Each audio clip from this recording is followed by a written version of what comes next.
Adonai, Shalom Adonai. Tudo bem com você? Quero te acompanhar ou pedir a tua companhia, ou pedir a tua permissão, o que você achar melhor. Me dá licença para adentrar aí o seu ambiente e transmitir algo da parte de Deus para você. E automaticamente vamos compartilhar junto do conhecimento, da sabedoria milenar, que é da palavra de Deus, né? Que fala desse Deus, nosso Deus. Posso te fazer uma pergunta? Uma pergunta pessoal.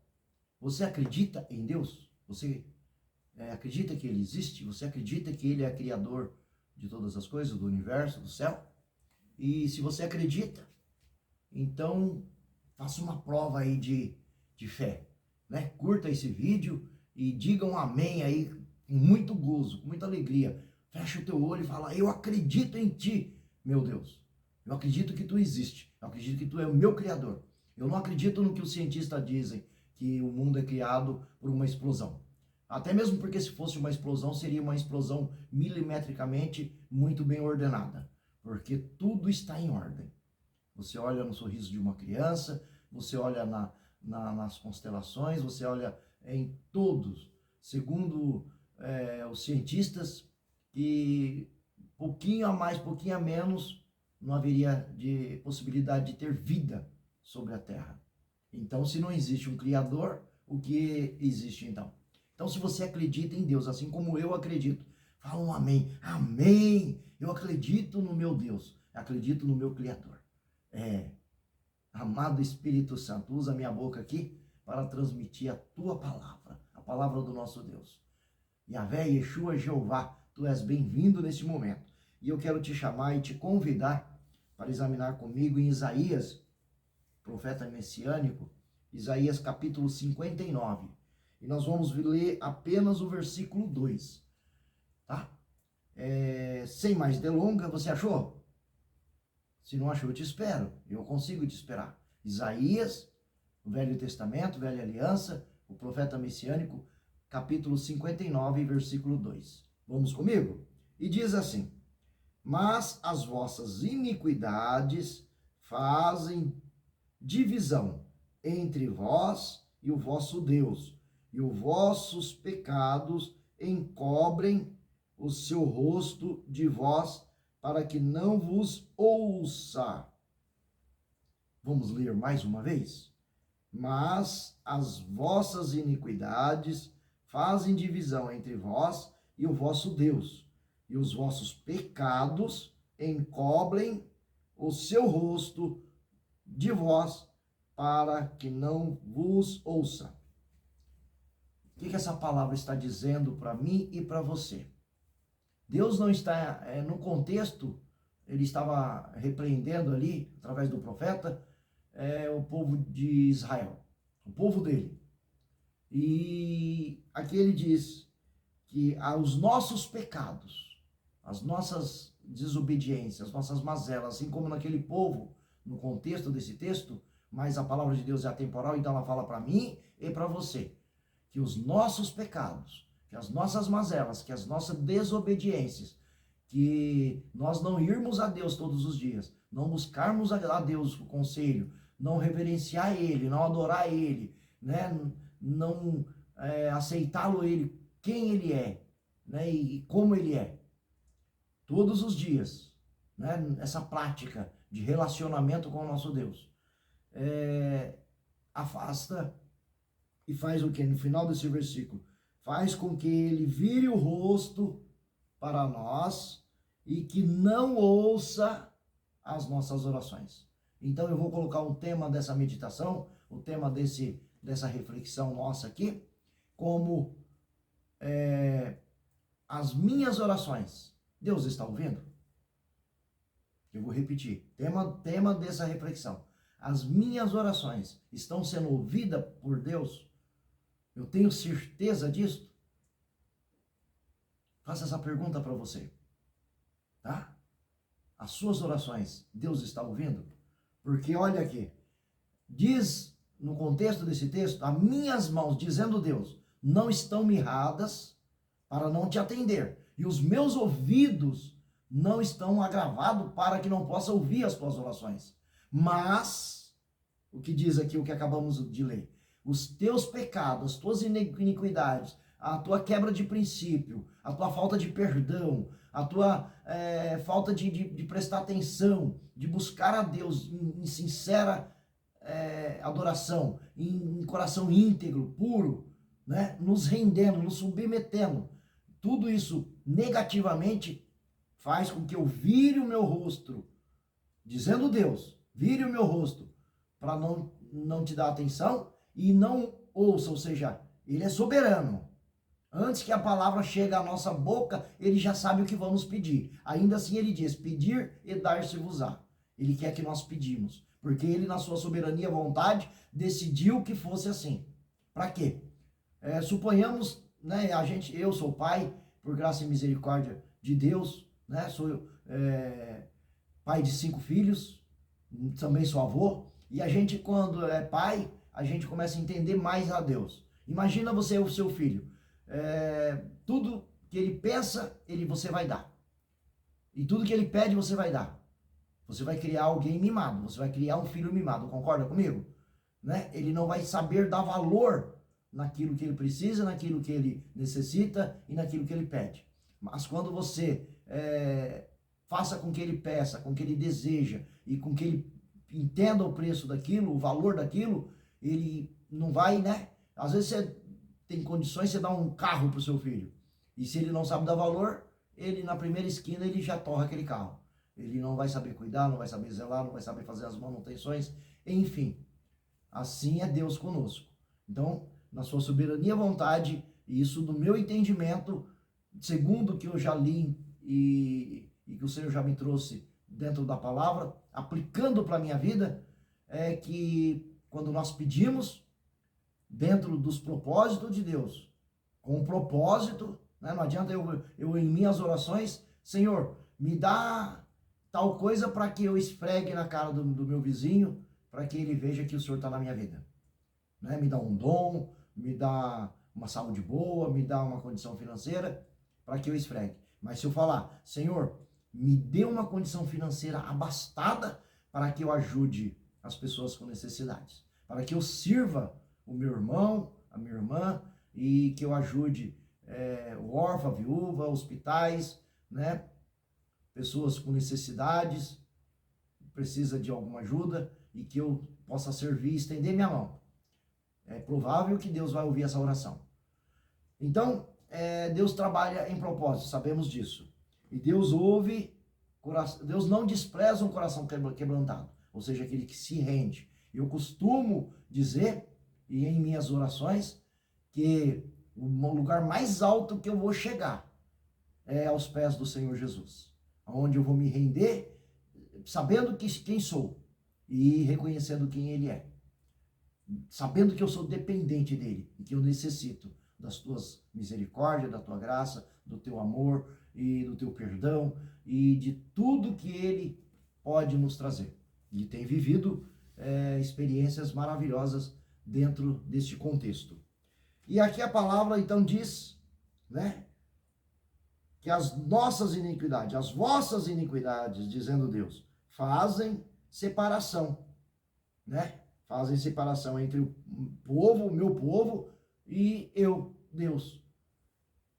E os seus pecados encobre o rosto de Deus. Ou seja, Deus não habita no meio do pecado. Então, não adianta eu viver uma vida de pecado e achar que Deus vai estar comigo. Davi, após ter pecado, ele não se preocupou com o palácio, não se preocupou com a estátua, não se preocupou com a aparência, mas ele se rendeu ao Senhor. Senhor Deus, pequei contra os céus e a terra e somente contra ti pequei. E ali no arrependimento, na humilhação, né, ele disse em Salmo 51, não retira de mim o teu Santo Espírito e não afasta de mim a tua presença. Né? Ele era um rei, ele era um homem do campo, um homem do nada, e quando ele foi ungido a rei aos 16 anos, jovem ainda, depois de muitos anos, é que ele assumiu o reinado, depois de muita luta, de muita guerra, de muita batalha, de muita perseguição, de muita afronta, E quando ele estava abastado em ouro, prata, em todo tipo de servos e servas, e né, ele recebeu toda a herança do antigo rei, ele virou rei, e né, ele estava abastado, ele estava no trono. Tanto é que ele estava no trono, vencendo guerra, e quando ele cometeu o pecado com a Batseba. Porém, quando ele foi pego, e que Deus revelou o pecado para ele, através do profeta, ele não se preocupou com nada do que ele tinha. E ele poderia ter, eu tenho palácio, eu tenho servas, eu vou manter as aparências e vou terminar meus dias. Ele já estava avançado em idade. Mas não. Ele se preocupou porque ele perdeu a presença do Senhor. Porque ele entristeceu o Espírito Santo de Deus. E ele não retira de mim o teu Santo Espírito e não afasta de mim a tua presença. Porque ele sabia perfeitamente de quem era Deus. Ele tinha intimidade com Deus. E ele sabia a falta que Deus fazia por conta do pecado dele, né? Porque ele vacilou, porque ele falhou. E ele pagou um duro preço e ele assumiu toda a culpa. Então, essa palavra aqui traz um alerta para mim e para você. Eu sempre digo que a gente precisa parar de romantizar uma vida, seja qualquer, uma vida secular, a vida com Deus, a vida espiritual, a vida matrimonial, a vida financeira. Precisamos parar de romantizar isto. Não é no automático. Não é porque Deus é poder, Deus é milagre, e mesmo, ele pode transformar, né? E tem transformado o caráter de homens, de mulheres, que têm se rendido aos pés dele. E isto é um dos maior de todos os milagres, maior de todas as bênçãos, é maior do que até a cura do câncer. Quando uma vida que vivia em quebra de princípio, vivia mentindo, roubando, prostituindo, matando, e se volta para o Senhor. Esse é um dos maiores dos milagres que pode acontecer na vida de um homem e na vida de uma mulher. Então, se eu quero uma vida acadêmica, em questão de intelecto, sabedoria, eu preciso ir para a escola de criança, e eu vou evoluindo, ginásio, Mobral, supletivo, sabe? Cursinhos, Enem, e faculdades, e mais faculdade, pós-doutorado, para eu chegar em uma vida acadêmica abastada. Concorda comigo que é assim que funciona? E então, quantos anos se necessita para acontecer isso? Quantos anos um médico consegue estar sendo médico? Está exercendo a função de medicina? Quantos anos um advogado, um doutor advogado, passa pela prova do OAB e começa a advogar? Então, existiu um processo, uma caminhada para ele chegar. E não foi fácil, né? Diz você aí que se formou, né? Engenheiro, dentista, enfim. E porque a vida cristã tem que ser diferente, né? A vida com Deus, eu começo, o primeiro passo para a vida espiritual ser abastada, o primeiro pontapé inicial é eu reconhecer Jesus como meu único e suficiente Salvador, arrepender dos meus pecados, confessar e viver uma vida de santidade. Não quer dizer que o missionário Flávio não peca mais, mas ele não vive uma vida de pecado. Ele descobre que pecou, ele pede perdão e ele abandona aquele pecado. E ele vai indo, vai se limpando através da palavra, tá? E por conta disso, eu vou te chamar para o segundo texto, porque segundo texto ele vai apaziguar. Lembrando, Salmo 119, versículo 11, escondi a tua palavra no meu coração para não pecar contra ti, meu Deus. Eu escondo no melhor lugar. Quando fala a Bíblia, fala o coração, não é o músculo do coração, mas é o intelecto, a sede das emoções, a nossa mente. Então eu escondi no melhor lugar o que é a tua palavra. E como é que eu escondo algo que eu não sei? Né? Isso aqui não tem como eu colocar na minha mente, tem? A não ser que eu leio, medito, leia e medito, leia e medita, até uma forma, até chegar a um ponto em que meu cérebro já consegue no automático trazer todos os versículos, os capítulos, todas as histórias. Pronto, aí eu escondi a tua palavra no meu coração para não pecar contra ti. E como é que eu faço isso? Dia a dia. Todo dia eu tenho que ir à palavra, todo dia eu tenho que meditar na palavra. Salmo 1: felizes e abençoados são todos aqueles que meditam na palavra de dia e de noite. Se você começar a fazer isso, no começo vai ser difícil, acredite, mas você vai começar a crescer. Você vai começar a ter experiência com Deus tamanha, revelações de Deus, e aquilo vai te transformando, né? Jesus diz: erreis por não conhecer a Sagrada Escritura. Meditai na palavra de Jesus ainda. Meditai na Sagrada Escritura, porque cuidai ter nela a vida eterna. Porque quem apresenta Deus para nós e que nos limpa é através da palavra. Aliás, o verbo era Deus e o verbo estava com Deus. O que é o verbo? É a palavra. Tudo que foi feito pela palavra. Jesus Cristo representa a palavra. Deuteronômio 11:1 diz o Yahvé: aquele que me ama, observa as minhas leis e os meus preceitos e praticam todo dia. Ou seja, observa a Bíblia, lê a Bíblia, medita na Bíblia e pratica todo dia. Ou seja, o que é ler, meditar e praticar? Ou seja, eu acabei de ler um texto, igual acabamos de ler Isaías 59:2, e aí eu medito, entendo aquele texto, entendo o contexto, peço para que o Espírito Santo me ajude, né? E ele ajuda. E aí eu entendo, eu compreendo, e aí eu aplico na minha vida. E aí eu vou viver a novidade dessa palavra. Amanhã eu faço a mesma coisa, e cada dia eu vou crescendo. Então, cada dia eu vou à palavra não para tirar algo da palavra, mas para a palavra tirar algo de mim. Ou seja, tudo aquilo que não adora Deus, a palavra vai tirar. E tudo aquilo que adora Deus, a palavra vai colocar. E aí daqui a pouco você, quando abrir a sua boca, você não vai mais falar palavrões, você não vai mais xingar, você não vai mais dançar um funk, não vai mais cantar uma música sertaneja, seja qual seja, né? Não vai ficar aí nessa sofrência, mas você vai começar a louvar a Deus. Os seus lábios vai encher de louvores e glorificação a Deus, porque a palavra te encheu, porque a palavra te abasteceu, porque a palavra te trouxe essa experiência, esse entendimento e essa luz. Palavra de Deus, Salmo 119, versículo 105. Ela é lâmpada para os meus pés e luz para os meus caminhos. Ou seja, ela me guia, ela me direciona, ela me leva a lugares em Deus que eu não alcançaria se não viesse na palavra. Tá? Então, para finalizar, abra a tua Bíblia em Evangelho segundo João, né, o discípulo amado de Jesus, o apóstolo João, e vamos ler o versículo 12. Mas a todos quantos o receberam, deu-lhe o direito de se tornarem filhos de Deus, ou seja, aos que crer em seu nome. Vamos ler de novo? Primeiro João, Evangelho de João, capítulo 1, versículo 12. Mas a todos quantos o receberam, deu-lhes o direito de se tornarem filhos de Deus.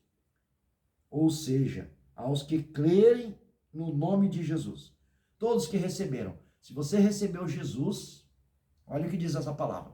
Se você recebeu Jesus, reconhecendo ele como filho de Deus, né? O próprio Deus, em seu coração, por fé, eu acredito que Jesus é o Filho de Deus, o Messias, o que veio, morreu e ressuscitou, e ao terceiro dia, e subiu aos céus e senta à destra de Deus. E intercede por mim e por você.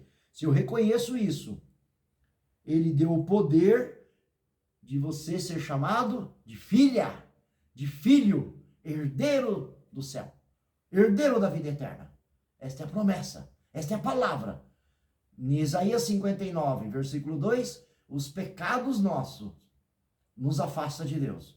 Mas nesta palavra aqui, quando você reconhece os seus pecados, quando você reconhece as suas mazelas, e quando você confessa os seus pecados, e se arrepende, e fala, Senhor Jesus, me perdoa, eu reconheço tu como filho de Deus, a partir desse momento, você começa a ter uma novidade de vida.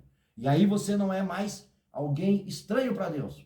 Você é filho, adotado da família de Deus. E você, a partir de agora, através dessa confissão, desse reconhecimento, você é filho e filha do Deus Altíssimo. E aí você pode procurar uma igreja, você pode procurar a mim se quiser, eu estou à sua disposição para interceder com você, para orar com você, tá?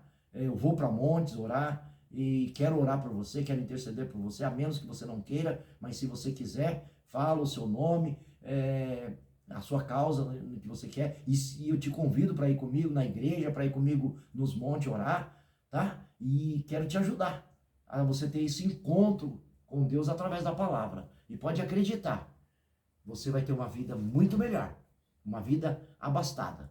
E quero te convidar para adorarmos a Deus com louvor e vamos deixar Deus trabalhar na nossa vida, porque é o que Ele quer. Ele tem o melhor para nós. Tá? Você acredita nisso?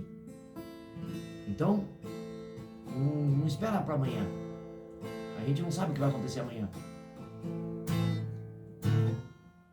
Agora mesmo você pode dizer aí: Senhor Jesus, me aceita no teu povo,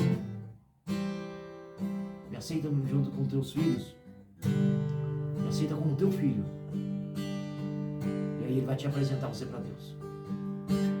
Tu és a minha luz, a minha salvação, e a ti me renderei. Se ao teu lado estou, seguro em tuas mãos, eu nada temerei.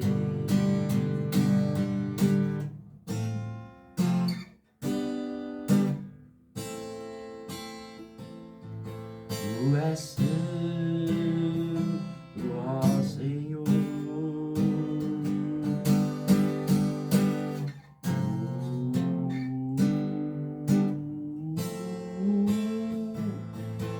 Tu és digno de louvor. Só em ti confiarei, eu nada temerei, pois eu sei que vivo estás e um dia voltará do céu para nos buscar. Aleluia.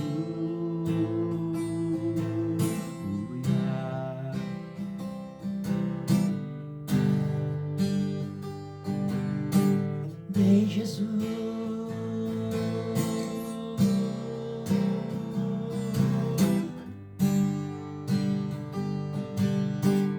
Vem, Jesus. Maranata, ora vem, Senhor Jesus. Tu és a minha luz, a minha salvação, e a ti me renderei. Se ao teu lado estou, seguro em tuas mãos, eu nada temerei.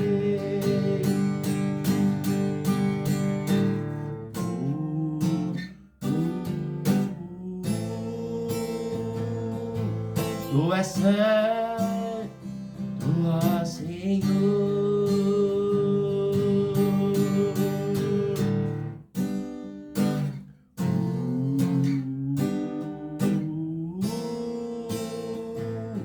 Tu és digno de louvor. Só em ti confiarei, eu nada temerei. Em frente eu irei, pois eu sei que vivo estás e um dia voltarás do céu para nos buscar.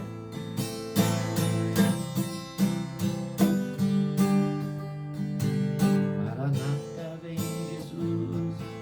Maranata, vem Jesus. Maranata, vem Jesus.